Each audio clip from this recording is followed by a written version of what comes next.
There is a perfect example of motherhood out there. We've all felt its presence.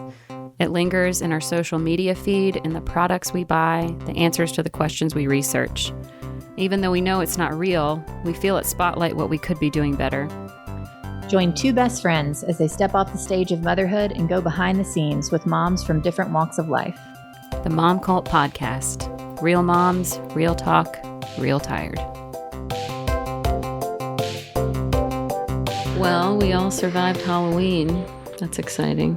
What were your girls? Ella was an anime character. I don't know the name, but she had real long gray hair with turquoise underneath. Mm-hmm. She wears kind of like this baby doll dress. It's short, black tights. Nice. Black high boots. She looked really cute, actually. That sounds really cute. Yeah. And Addie was a red panda. Ooh, from that movie? Mm-hmm. No, not from the movie. Just like a real red panda, like from the zoo. From the zoo. Or the wild. Love that. Love that. Zoo or the wild, wherever you get your red panda fix. Yeah. Well, we were just at the zoo on Tuesday, so it was in my head. And Imogen, she wanted to be a werewolf. Ooh.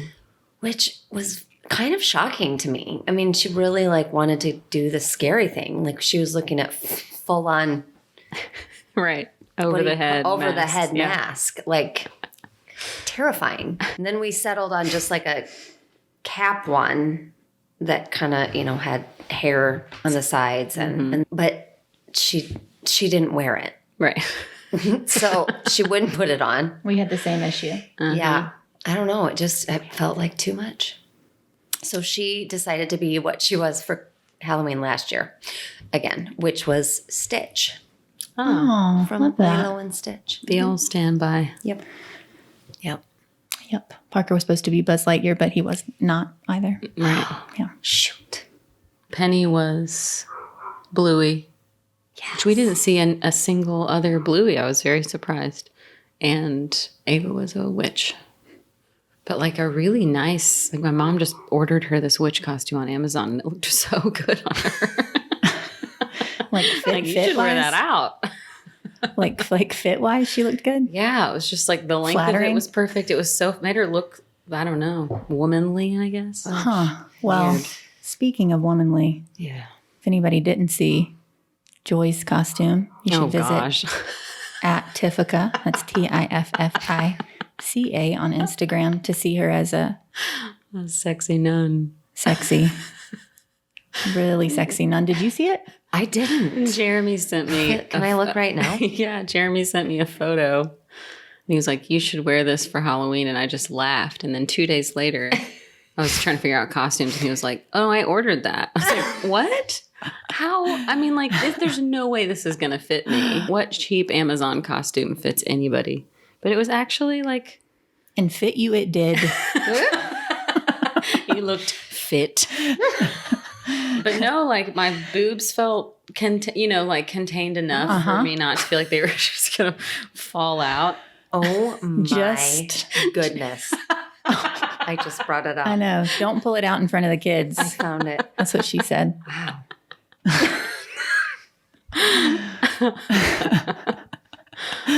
It's it's very funny. It's good.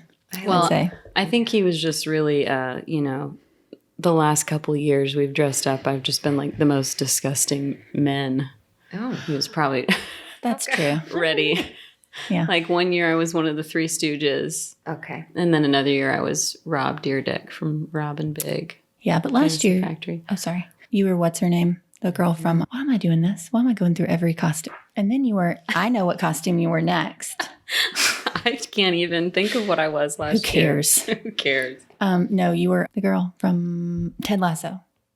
Oh yeah, Keely. Nice. That's right. We were Keely and Roy last year. Keely. Oh, I need to. When is season 3 of that coming out? Not soon enough. Yeah, I not soon know. enough. It's therapy, I feel. It's really, really makes me happy, that show. It's wonderful. Me too. Me too. We barely got through Halloween. We didn't go to the doctor, but based on what we were all feeling, we had just like a week of our whole house being down with RSV. Mm. And Jeremy was bedridden for a couple days. I had it the least. I was still functioning. I just had a cough mainly. And I will continuously think that I am past going to like the dark places.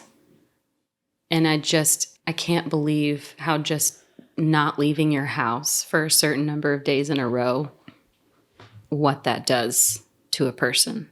Just when is this day going to be over so we can get to the next day? When I'm stagnant for too many days in a row, like everything shuts down. Every part of me shuts down. And then if I'm in it long enough, I start to be like, am I ever going to not feel like this again? Yeah. And I just can't believe how easily that I can sink back into that if I don't have stuff happening around me. Yeah. I feel like that's pretty, well, I don't know. It just depends on where I'm at, but I know exactly what you mean. I have the exact same feeling. I think it takes me longer to get to the like place. What do you feel, Jessie? I mean, I feel like I can go there very quickly. Yeah. Yeah. Yeah. I mean, for me, it starts with how the girls are doing. Yeah. So if things are intense between them, which that's most of it, I have such a hard time with conflict. Mm-hmm. So like and all three of the girls, like they're just intense feelers. So they play very intensely off of each other. Right. I mean, I think that I hear stories anyway of families with 3 girls. And I do feel like that is a thing. A trend. Yeah. So yeah, I feel like if things feel out of control in my house, that's when I can go to a dark place. Yeah, that makes sense. It's like everything in your house starts to pile up around you. Like things just start like just layering on top of you until you feel like, oh, it's just too heavy now for me to try to get out from underneath it. Mm-hmm. And I'll look back when I'm doing good. I'll look back on those moments and be like, man, it's like hard to even remember feeling that weighted down. Mm-hmm. Yeah. And then all of a sudden I'm back in it and I'm like, I know how I got here, but it just always sneaks up on me. Or maybe there's a couple days where I think, no, I can fight it off. And then at some point it flips and then I begin the losing battle. And then it's however many days of that before it's just getting back into the groove of things. Yeah. But man, just losing structure is it just blows my mind how much that affects my life. Yeah. When I don't have it. Yeah. And I'm reminded of actually the time before when they're little. And then I think I black all that out. Mm-hmm. So I'm like, what? 5 days? That's not. And then I'm like, okay. Well, I was like, I have an audio record of me being like, I don't know what life is. Yeah. Audio record. Can you play a sound bite? We need a sound pad with just things to remind me. Yes. Yeah. Well, how was your week, Sarah? Well, let me see, because I don't remember. You went to Mississippi. That wasn't going to be my check-in. Shut up. Wow.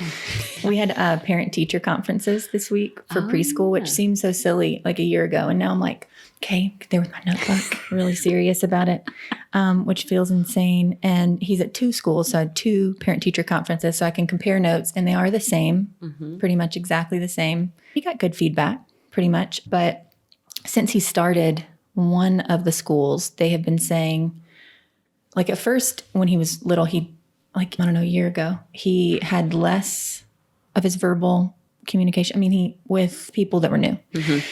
And now, where does he get that? It's so weird that he can't express himself perfectly clearly. Why is that?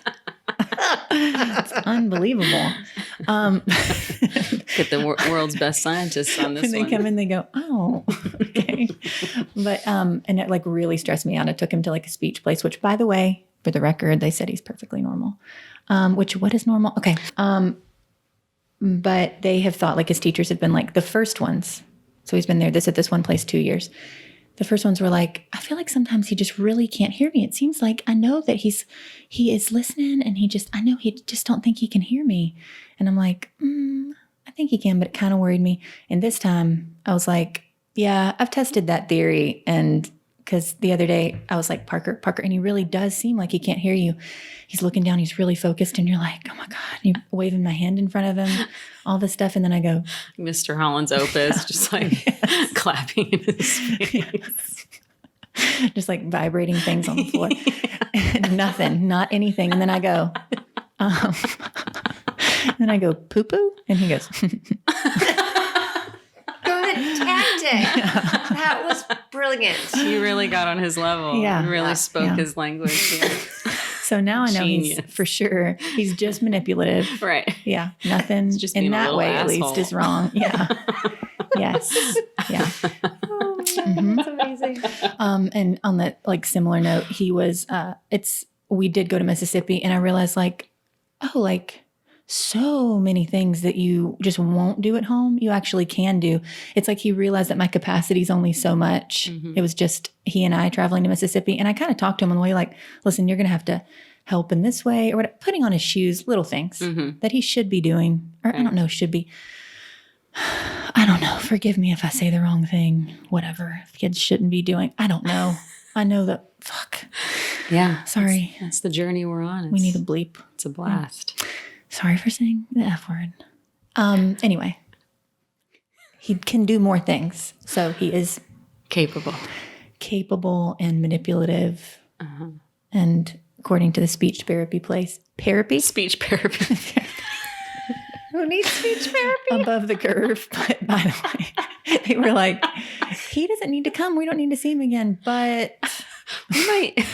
What's your schedule? yeah, what are you doing after? Okay, Jessie. Moving right along. Let's get out of this shit show while we can right now.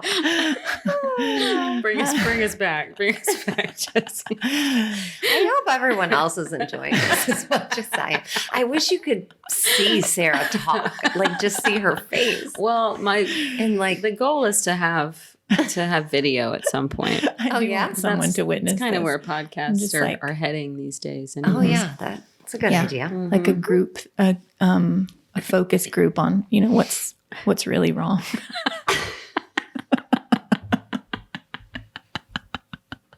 Okay, sorry. Go ahead.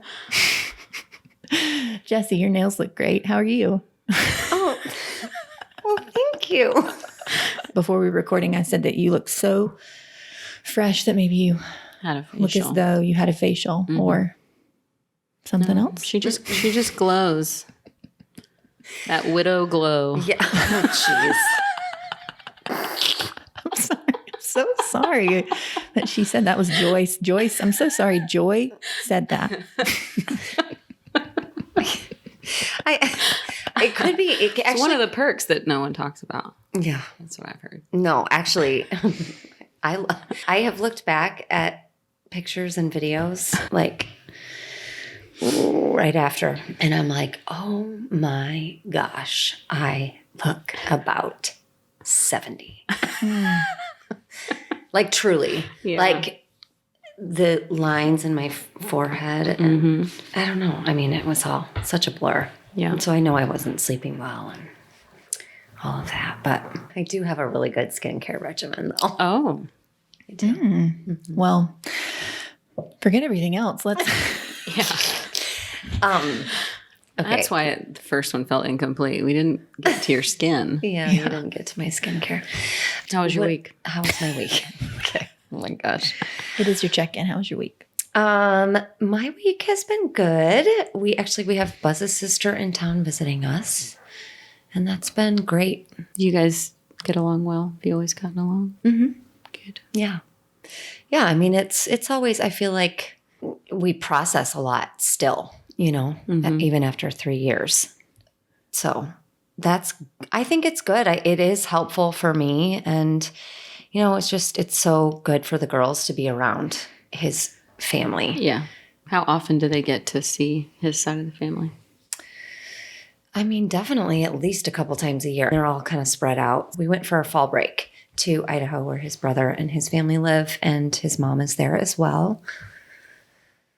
So yeah, I mean, it's just important for the girls to be with them, you know? Yeah. So we wanted to have you back to, well, I felt like, I'll just take the reins here. Sure. Yeah. I would love that. Sorry for narrating what I'm doing. Mm-hmm. Cut that. I wanted to hear, well, you just left me wanting more, really. So I wanted a second part. You get to decide what that means, Jessie. Yeah. This is a choose your own adventure. I just felt like it was unfinished in my heart, in my body. It just felt, my body, I'm sorry. That's beautiful. You know what? I feel so much pressure right now. No, don't feel that. Okay, well. I'm curious. No, I'm sort of joking. Oh, I'm curious as to, like, we had our friend Caitlin on, who has always been a single mother. Mm-hmm. And she talked a lot about enjoying the freedom part of getting to just go, oh, I'm making the decisions for this family. I don't have to run these by anybody. I don't have to compromise, whatever. Yeah.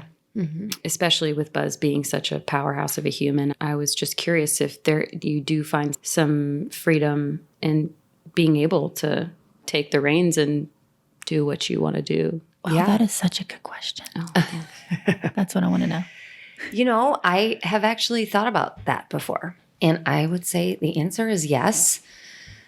I mean, of course, there's so much that I miss about having a partner, but there is a lot of our life that is, you're dealing with one less person. Right, simpler. Yeah. So I think that's probably the best word to just say that there are many areas in our life that do feel simpler. Mm-hmm. And I actually, in some of my therapy work that I did, I don't know, for the first year we had moved to Nashville, I had gotten a therapist through Music Cares, the nonprofit music. They're amazing. They actually paid for my therapy, which is incredible. And I also did some EMDR work just to kind of help move through some of the trauma. We love that here. Yeah, it's good. It is. It is very helpful. And one of the places that we kind of went to, and I remember one of my sessions was just like, why? Because I kept asking her, I was like, I'm just having a hard time, like, not having anxiety in the mundane things of life. Mm-hmm. I find myself after dinner, I know I've got to do whatever, baths, make sure homework is done, make sure their backpacks are ready to go, then put them all to bed.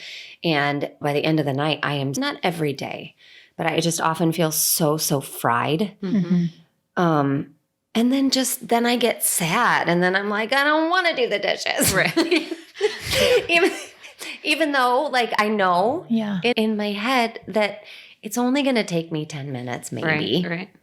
And then I can sit down and do whatever I want to do that's going to feel like I'm feeding myself, You just want to throw a tantrum first. Yeah, but I just, like, I get to the point where I'm like, how can I practice, like, thankfulness and gratefulness in those moments that just feel so overwhelming that I just want to go to sleep. Yeah. Mm-hmm. It usually is just one thing like that that's like tips the scale. Yeah. Just and I will say they're and I still battle with it at times, for sure. But it has been helpful with those moments. With the EMDR work, we kind of just got to the other side of just, again, practicing that thankfulness and gratefulness for, like, I have a beautiful home. And one of the things that actually feeds me and serves me is making my space beautiful and making it a space that is filled with openness and love and nurturing. And I love to host. Mm-hmm. So with the EMDR session, we got to the point where it was like, actually, this is a really good thing. Like, don't think of these tasks that in the moment feel so overwhelming as so overwhelming. Like, actually switch your brain with it and remember what is so good about these mundane acts. Yeah. Right. I mean, Yeah. sometimes it is just kind of really taking your thoughts captive, right? Mm-hmm. Like we do have the power to do that. And yes. I think which for me, it's so hard to get past. Like, I'll know that. I'll be able to step out enough and know that. And then I'll just get mad that I'm like, oh, it's still something else I have to do and work on. It's like, and sometimes I just don't want to do anything. Yeah.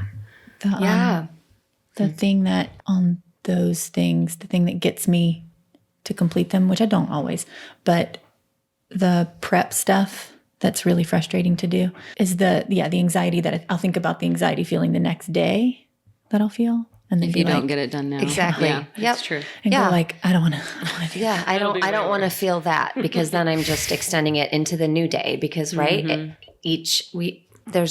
is joy in the morning if we let it be there, right? Yeah.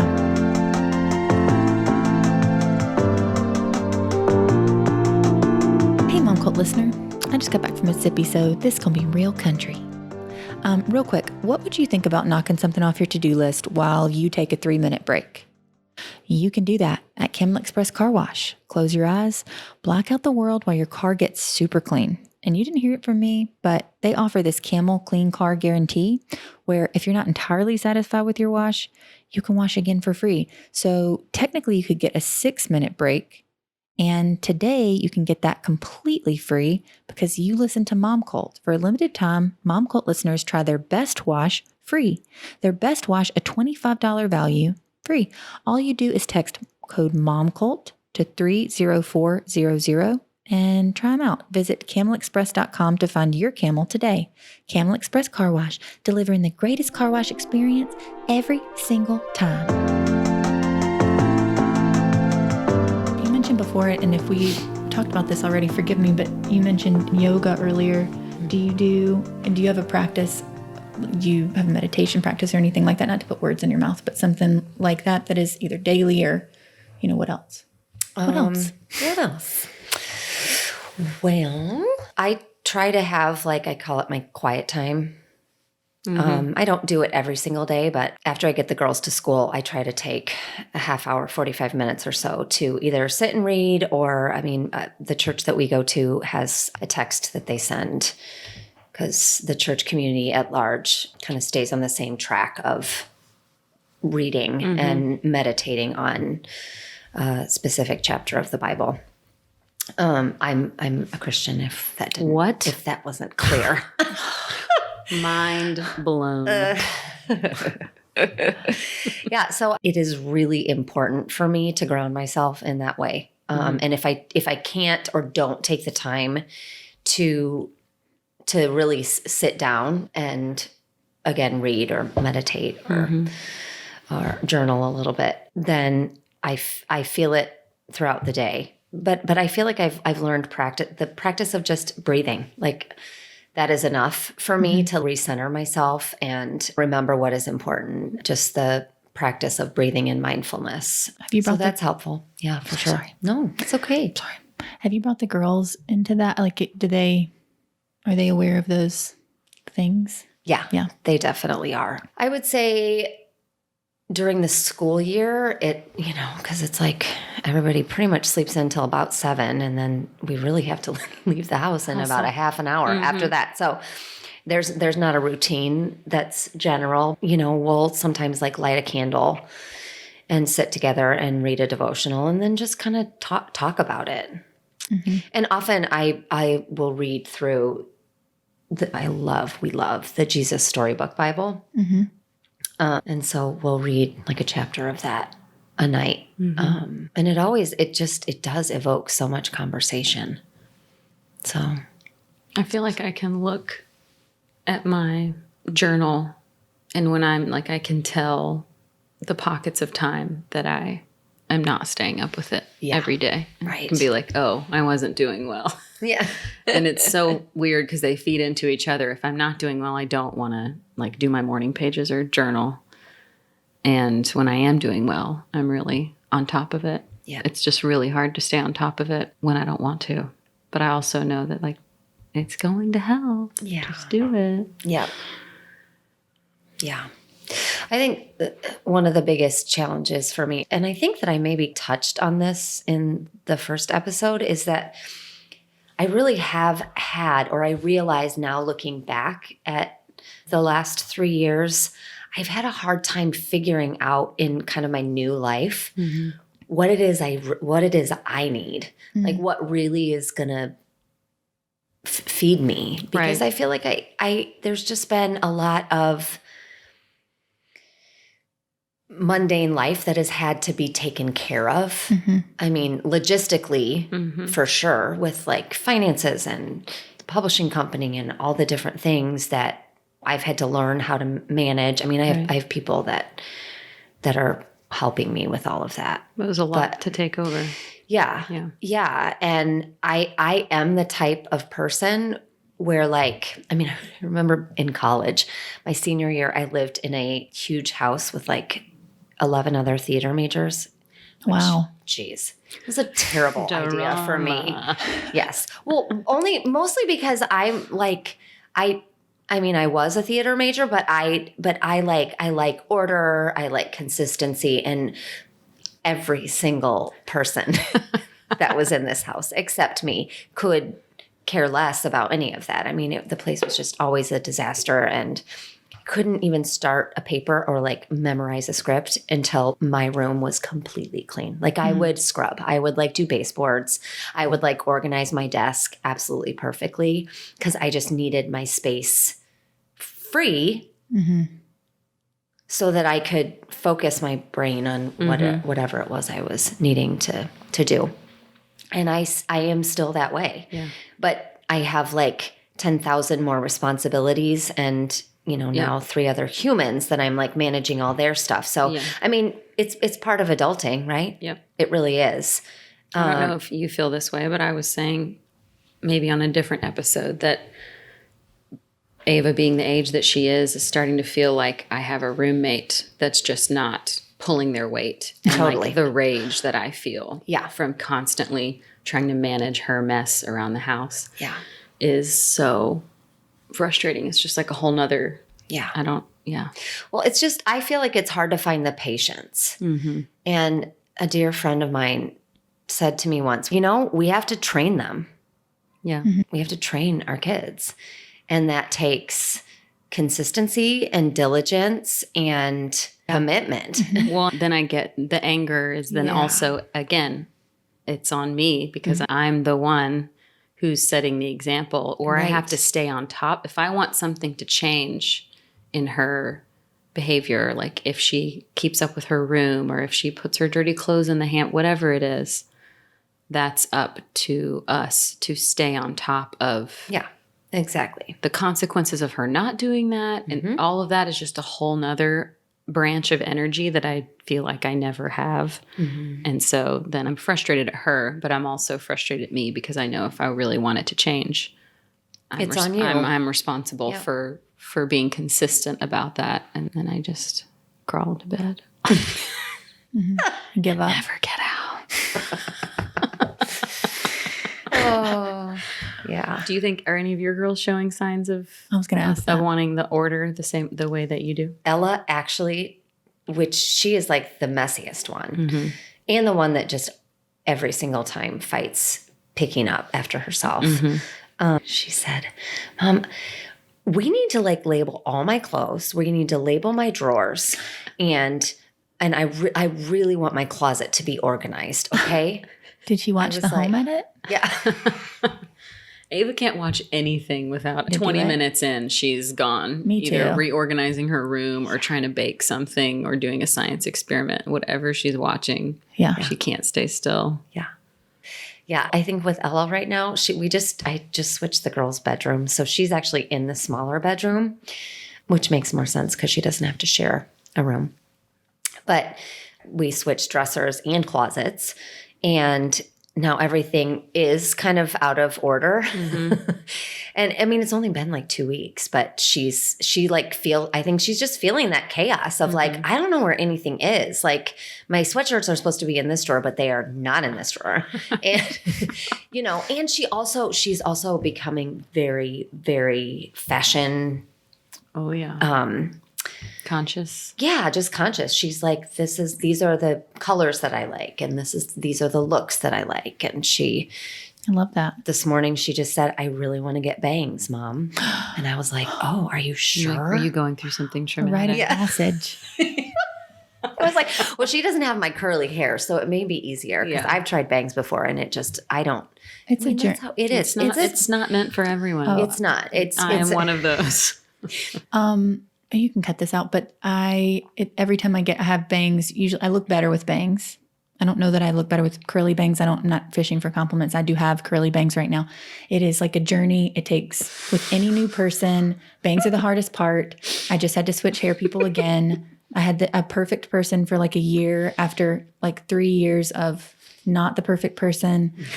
I told her what not to do, and then she just did literally exactly that in the moment. And I go, okay, here we go. We're going to be doing this for the next 6 weeks anyway. So. Shoot. How are you feeling now? Are you doing better? They look better curly than they did straight. They look, oh God. And I don't know. I mean, it's just, I'm going to be okay. It's just going to take some time, Yeah. Well, I do Jessie know. knows. It's gonna take some time. Jessie knows. It takes time. One time when Ella was in kindergarten, I got bangs and my hairdresser like totally straightened my hair. So I looked very different, and they were short and like very straight across. So not like swoopy bangs or anything. Like a very small population that can get away with the straight across. Right. That's what these are. Yeah, that's what she did. Yeah. Go ahead. Well, Carry I on. pull up to pick her up, and she looks at me and she starts sobbing. Oh, that would be what I would do. I mean, not because of you look, you know what I mean? I mean, it was so overwhelming for her. And she finally, her teacher like ushered her into the car, and she's like, Mom, why did you do that? So I think Parker would cry like that too. yeah, I mean, I haven't gotten bangs since. I mean, I don't really care what she thinks about my hair, Sure. but Of course. it was a very intense Do you ever- reaction that I was not Mm-hmm. prepared for. That is an interesting thing. And Parker will be like, if I have my hair up, he'll go, take that off. Take that off. Or like he wants it up in certain scenarios. And I think it's based on when he wants it to be. It's And funny. also, he should be cleaning up his own playroom. But Eric often does it at the end of the night. And around Halloween, we weren't doing it as much. And the other day in the morning, he came in and he goes, Mom, come in here. What's all this mess? Who dumped this out? And I was like, you did. You did, bro. You did. And he was like, no, it's somebody dumped it. Like he was just Yes, confused it how did it was. not Why was this compute not? that- Is somebody yeah. gonna? That's you know- hilarious. Anyway, I want a more specific version of this question because I feel like I kind of asked it at the end of the last episode, but either through therapy or through just the grief itself or just the time, do you have any, I don't know, have you had any big revelations or realizations about things you used to worry about as a mom before he passed away as opposed to now? Or is it all still like, it's still motherhood and all the same things are still going to be challenging? I just didn't know if there were any kind of broader things that you were like, oh, you know what? Because I've lived through this experience, A, B, or C no longer affects me. Like it can't affect me the way that it used to. Right. Oh gosh, I feel like I could go in many different directions with that answer, but I think Well, just follow your heart, listen to your body. take a moment. do a little dance. Put some bilateral. Sorry. Have a pouch. So I think that I had to grow up in a way, like faster. I mean, we're all like life I feel like it's safe to say, Yeah. we're all just growing as we get older, hopefully, if we're in tune with self-care and working through all the things that life brings. And I do remember getting to a point after we moved to Nashville and just going, it is not serving me to think about disciplining my kids. And I mean, I do discipline my kids. I stop my thought. Don't be bold. Whatever trajectory you were on. It was, like, this isn't the most important thing anymore. Yeah, well, just that I have to look at how I'm parenting completely different because I don't have a male in my house. Right. I don't have a male energy and a father's discipline. And I just remember being like, I'm going to pray for wisdom and pray that God gives me the strength to give each of the girls what they need because I can't change what has happened. And you could either, like, I'm saying this to myself, like I remember thinking, you can either you can collapse. You can let yourself fall apart, or you can accept the challenge and know that one, God is with you and that you have community, you have family, you have friends who know you and believe in you and know that you have the strength to be what the girls need.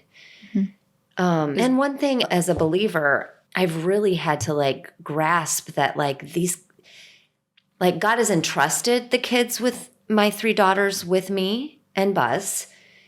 And this is what we've been dealt with as a family, and there can be peace in that. I can rest in that this was the plan for whatever reason, and there is strength in knowing that they are God's children that he has entrusted me with, and you're capable. That I am capable, that they wouldn't be my children if I couldn't handle it and give them what they need, even amidst such a tragic, horrible loss. I think at the end of the day, where I always go to joy is just is my faith. And I feel like I have been able to just rest in the messiness of all of it and just go, just like we said last week, it's okay to not be okay. Yeah.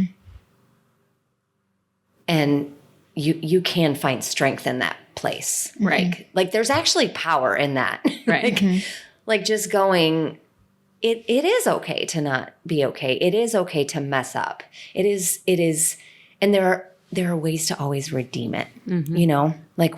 When I do mess up, one of my biggest things that I try to do is say I'm sorry to my kids, because I certainly am not perfect and I am not going to do it well or right every single time. And I really think that has affected how they view me.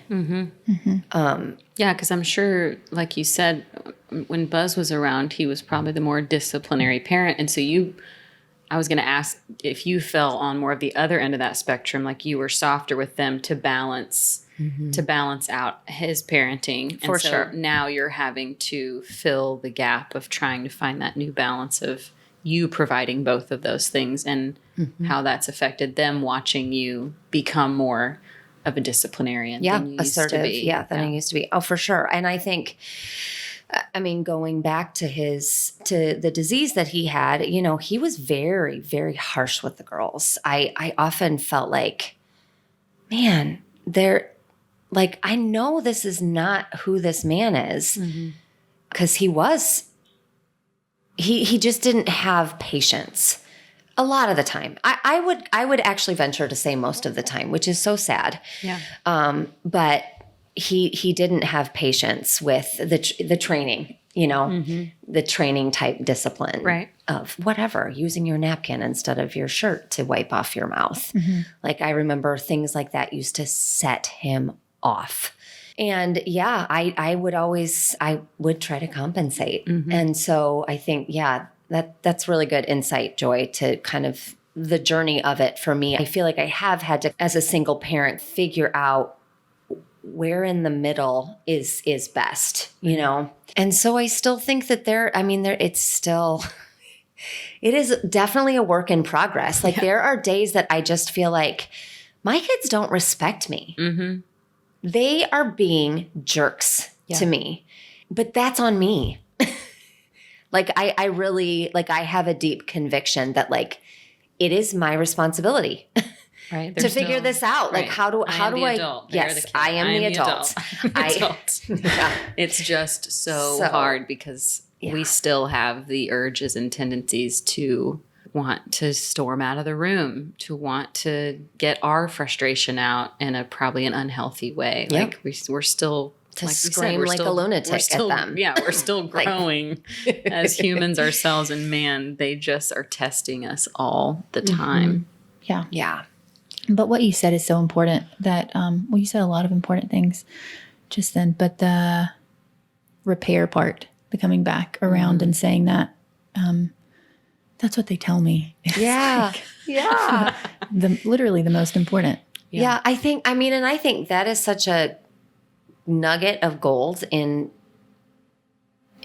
being a human is allow redemption to happen, because that just levels the playing field, which actually brings healing and safety and growth, you know? And again, just the power, like it gives, I'm not giving my children power when I say I'm sorry that I handled this situation this way. Right. But saying I'm sorry does like provide a new foundation to build from, right? Yeah. And if you communicate and talk through a situation with your kids of your failures and your, sinfulness as a human, I just think that for kids, it softens how they look at life, and it gives them, again, kind of this power to rebuild and grow and do things different on their part next time. I just know that in my family with my girls, in the single mom place that I've been in, I always find goodness when there's an apology after a mess up. I mean, that's what we teach our kids, right? I don't know. And I'm just saying that to encourage moms who are in our kind of demographic, our generation of mothers. Like, I don't think that our moms learned how to do that, or dads. Yeah. And I mean, I remember actually sitting in a therapy session with Buzz. There was something that happened with Ella, and I just explained to the therapist. We were kind of doing a check-in. And when I was done sharing what had happened and, that I had apologized and how sweet it was, there was a redemption after it happened. And Buzz just was like, I don't think I ever heard either of my parents say they were sorry, ever, to each other, to us, and it was like this revelation for him. That wasn't like what he was. I mean, I think he just like was surprised. Yeah. And it was like this revelation for him in that moment. Because we'd had conversations about, making things right with our kids when we messed up. But it definitely feels like our generation of moms, that's something that we are actively trying to change. Yeah, to own it in the moment and say sorry then. Or just to let your kids see you as just another human trying to get through life and do it the best that we can, and that we also lose our tempers. Like, they're also seeing that what they're feeling isn't a crazy thing to feel. If they're seeing us do that, then it's like, oh, okay. It can normalize that behavior for them as well, to know that they're not alone in how strong their feelings feel inside their body sometimes. Yep. But the older they get, man, I'm constantly shocked by the pushback she's starting to give me. Yeah. And it's so new that Is she 9? 10. 10. Yeah. So Ella is 11, and there is a clear shift that's happening in her right now with the pushback. Like she's really not pushing back as much. And I think it's the age. I think, you know, well, they're it's starting hormones. to get more opinions. Yeah. Their bodies are starting to change. But like you were saying, just with her having more of a style and having more, she's becoming more sure of herself and how she feels and what she wants. And so she's standing her ground more. And I feel so ill-equipped.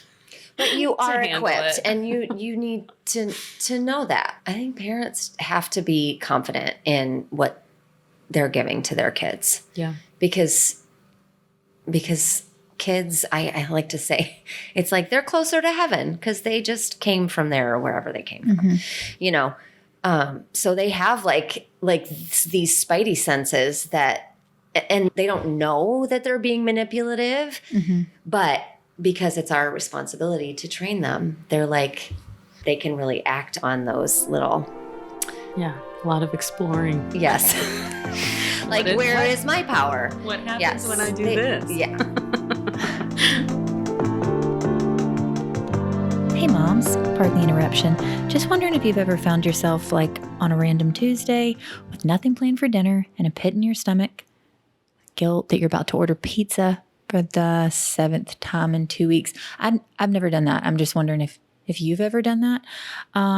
Well, what if you could have something like, I don't know, handmade pasta, sauce, meatballs, ready to heat and serve in like 4 minutes? Then you should check out Mr. Aaron's Goods. It's family owned and operated. The whole thing could not be cuter. And for a limited time, Momcult listeners get 20% off their entire purchase. Just use code Momcult to checkout on MrAaronsGoods.com. That's MrAaronsGoods.com. They offer pickup Monday through Friday at TKO in East Nashville. Free delivery in East Nashville on Saturdays. Just use code MOMCULT on MrAaronsGoods.com and get the goods delivered right to your door. Sorry, were you gonna? I've apologized every time I've spoken. I know. Why do you do that? I'm eternally working on it. Eternally.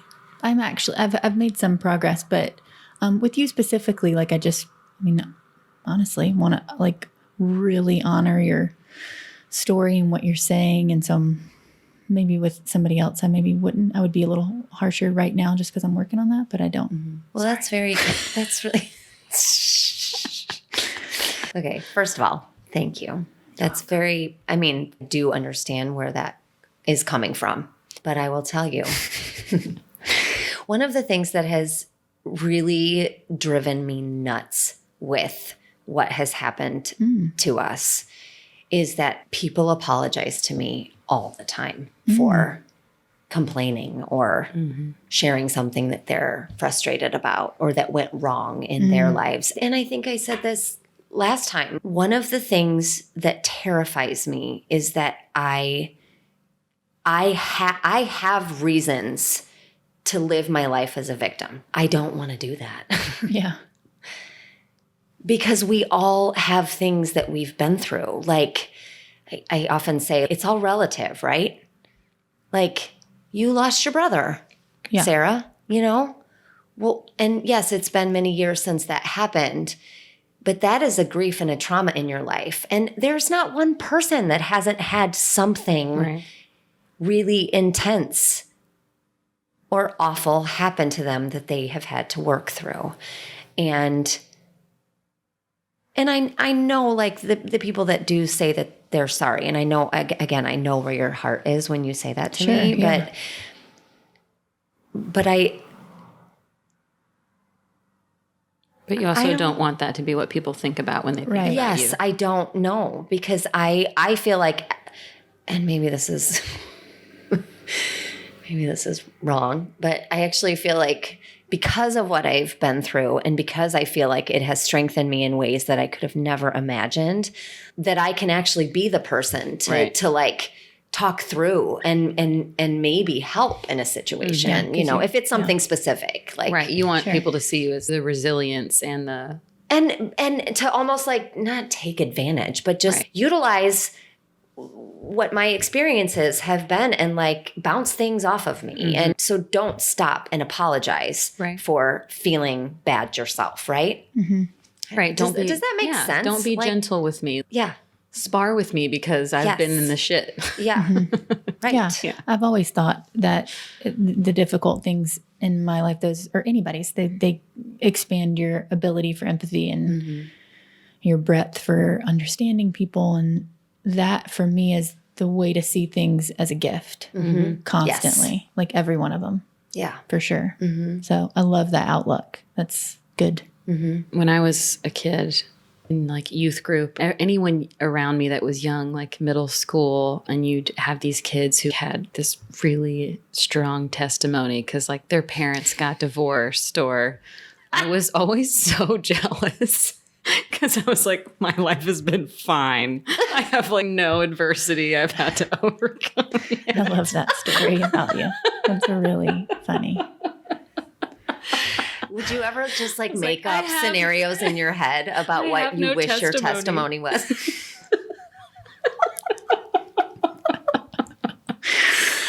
How much time we got? Should we wrap? I feel like that's a good place. Yeah. too. Yeah, I do Also, too. Yeah.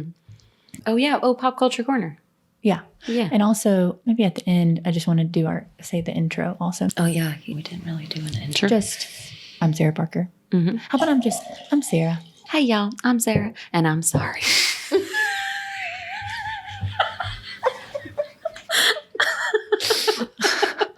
Especially when Jessie's here.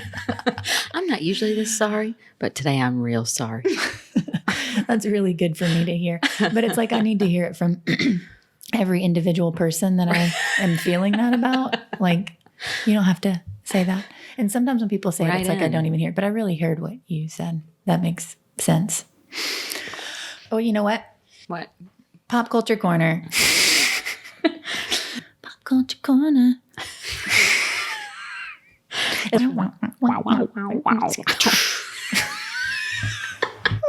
gosh. Okay. What are we doing today? I literally wrote a note to you, not y'all, you, Joy, and what's your name again? Just kidding. Jessie. I knew it. I had it already. I swear. You don't say it. Sorry. This is for you, the listener. Bachelor in Paradise I'm watching, which is really one of the, if you're going to get into the Bachelor franchise, you should. That's where you should start. That's the one. Yes. Okay. It's just really funny. And they put just all these, they pick people because they're crazy and put them on a beach all together and they're just sweaty and just so many things. It's really funny. But my thought is that the women this season are like all gaslighting the men and the men are the good guys. And I'm curious if the guy that makes that show did that on purpose because he seems like a really terrible person. I'm just going to say, yeah, Mike Fleiss, he seems like really horrible. By like name. Just like Screw you, terrible. Mike. F you, Mike. I'm curious if you guys have heard about, I don't know if this is pop culture, but whatever, psilocybin trips. What are your thoughts on psilocybin mushroom trips for therapy? I was going to say, I don't know what psilocybin means. Mushrooms. Like just a specific kind of mushroom? No, like, well, I mean, Or I guess, the main yes. mushroom that people would. Yeah, well, I've heard that it opens your heart. It can be like really transformative, really good way to do therapy, blah, blah, blah. And Eric and I were talking about it, and he's like, fine with natural things like that, but he was kind of not super negative about it, but he was just like, you do want to do that? Just kind of, what? And I thought that was interesting. And I feel like there's probably a lot of misconceptions about it. And I'm not trying to like break it down and do an ad for psilocybin therapy. I just wondered if y'all had thought about it casually. Yeah. No, we watched the first episode of that show. Yeah. What's it called? How to open your mind or something? Something like that. Change your mind. Yeah. Yeah. And I can't even remember what the first drug was that they were talking about. But even what I learned about in that first episode, it was just so much information. I had no idea that it had been like in Switzerland for however many years they've been using this on their patients, and it's been really helping. And then, the story shifts and becomes just labeled as something bad. Yeah. Where in like another country they call like the miracle drug or whatever. Right. Yeah. Yeah, I have several friends who've done like the one like major trip, but then I've also been hearing more about the microdosing, which apparently can be really helpful as well. Yeah. Kind of helping retrain your neural pathways and all of that. It's not really something that I feel called to look into at this point. Yeah. But never say never. Yeah. I mean, A couple more years with these kids by yourself. Yeah. Who knows? Who knows? I also heard that like MDMA, like ecstasy is being approved and maybe next year for therapy also, just as an aside. Anyway, Crazy. moving on. And we don't endorse drug use on this podcast. And well, geez, this is not the most fun pop culture corner. I'm glad I put that Bachelor in Paradise part in. I've got one more thing really quick. Okay. Have y'all watched the NXIVM documentary? Did you watch The Vow? The Vow? Oh my on gosh. HBO Max? I'm in the second season. Yeah. I'm not caught up. I think I've got one that I haven't watched, but Yeah. I have loved. I watching have now. not watched it. Maybe I will start that tonight. Are you 'cause I need a familiar? show. Did you watch first season? Mm-mm. Are you familiar with I don't The know. premise? Yeah, No. generally. Not really. Well, it's kind of irrelevant, I guess.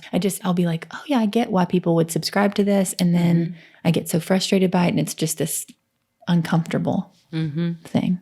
Eric thinks that I would have joined it, but he's wrong because they're too like definite about everything that they think. But I do subscribe to a lot of the things that they Right. The like community pieces.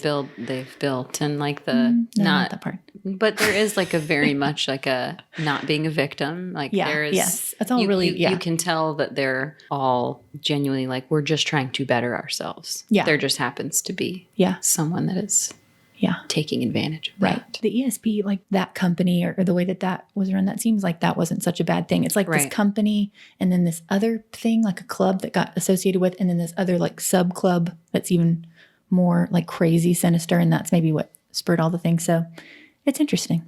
Yeah. It is. I'll have to check It it is. out. It's an ad for NXIVM. Yeah. We give you a discount code to join Nexi. That's all I got. We were trying to change the format of Pop Culture Corner, but I think maybe that works, but maybe I'll pick like funnier. Lighter topics. Yeah.